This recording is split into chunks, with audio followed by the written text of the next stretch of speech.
या भागवत सुनने जा रहे हैं, जाएंगे।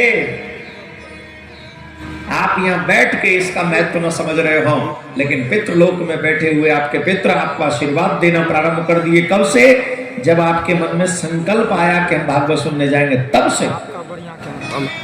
आए नहीं थे आप पंडाल में, आप अब आए। जिस दिन आपके मन में से मिलता क्या है, प्रश्न ये है हमें मिलेगा क्या अगर हम कथा सुनेंगे तो सुन लीजिए।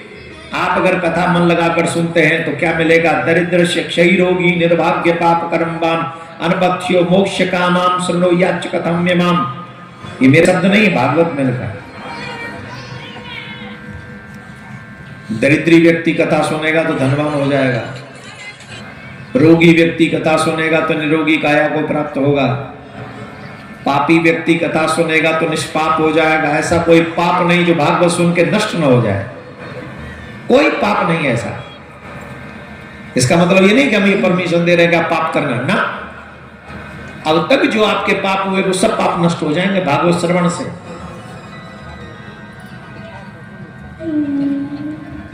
निसंतानवान मनुष्य को संतानों की प्राप्ति होगी। बोले महाराज जिनके पास संतान भी है, जिनके पास सुंदर शरीर भी है, जिनके पास धन भी है, जिन्हें संसारिक कोई वस्तु चाहिए ही नहीं, उन्हें कुछ मिलेगा कि वो खाली हाथ जाएंगे? भगवान के भागवत कथा पंडाल में आकर कोई खाली हाथ नहीं जाता। लोग यहाँ खाली आते हैं, झोली भर के जाते हैं। लोग रोते रोते आते हैं और मुस्कुराते हुए, नाचते झूमते हुए जाते हैं। भागवत के पंडाल में आके कोई खाली हाथ जा सकता है? इम्पॉसिबल। तो जिन्हें कुछ नहीं चाहिए उन्हें क्या मिलेगा? बोले उन्हीं को सबसे ज्यादा मिलता है। जिन्हें संसारिक कोई वस्तु नहीं चाहिए उन्हीं को सबसे ज्यादा मिलता है। बोले उनको क्या मिलता है? अनपथ्यो मोक्ष कामाम। इस संसार में सबसे दुर्लभ है मोक्ष की प्राप्ति। इस संसार में सबसे बड़ा दुख है मां के गर्भ में बार बार आना, बार बार मरना, फिर जन्म लेना, फिर मरना। यही संसार का सबसे बड़ा कष्ट है और इस कष्ट से ये भागवत मुक्ति दिला देती है। अनपथ्यो, मात्र 7 दिन में जो मनुष्य मात्र 7 दिन श्रीमद् भागवत कथा श्रवण कर ले, मन लगाकर नियम से, विधि विधान से, वो व्यक्ति मात्र 7 दिन में मोक्ष प्राप्त कर लेता है। मेरे शब्द नहीं, वेद व्यास जी कह रहे हैं, अनपथ्यो मोक्ष कामाम सुनो याच कथाम इमाम। मात्र 7 दिन में उसे ये हम लिख के दे सकते हैं। कोई मुख्यमंत्री, कोई प्रधानमंत्री, कोई राष्ट्रपति आपको मोक्ष नहीं लिख सकता। ये व्यासपीठ आपको मोक्ष लिख सकती है। वो दम है श्रीमद् भागवत में, वो सामर्थ्य है श्रीमद् भागवत में। हमारा दुर्भाग्य यह है कि हमने अपने शास्त्र नहीं पढ़े थे। हम मैकाले की पढ़ाई के पीछे पड़ गए और मैकाले की पढ़ाई पढ़ पढ़ के ऐसी जींस पहन ली है हमने कि हमें तो अब तिलक लगाने में भी शर्म आती है, शिखा रखने में शर्म आती है, हनुमान चालीसा का पाठ करे तो उसमें भी शर्म आ जाती है। ऊपर से हम कहते हैं हम लोग हिंदू हैं।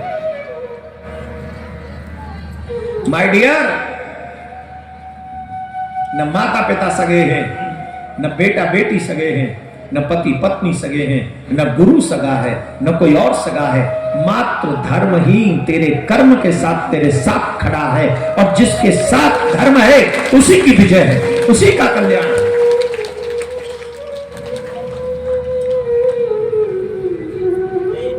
अगर देना चाहते हो अपने बच्चों को तो धर्म दो, संस्कार दो, धर्म के पथ पे चलने का ज्ञान दो।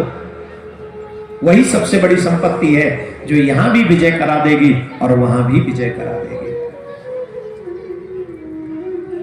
श्रीमद् भागवत क्या देगी हमें? अनपथ्यो मोक्ष कामाम, आपको मोक्ष देगा।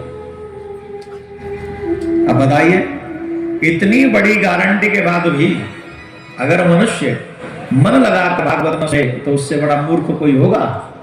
जवाब दीजिए।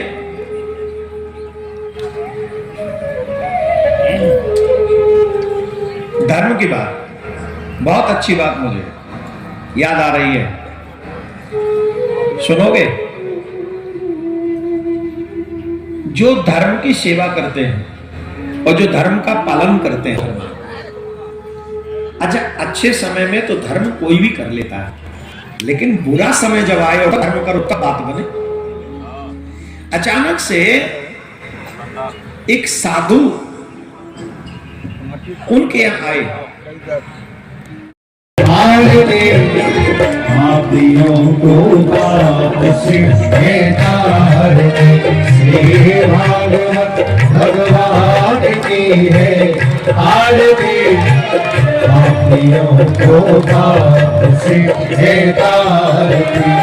ये सात गीत पावन मुनि पापों को मिटाने वाला, हरि दर्श कराने वाला।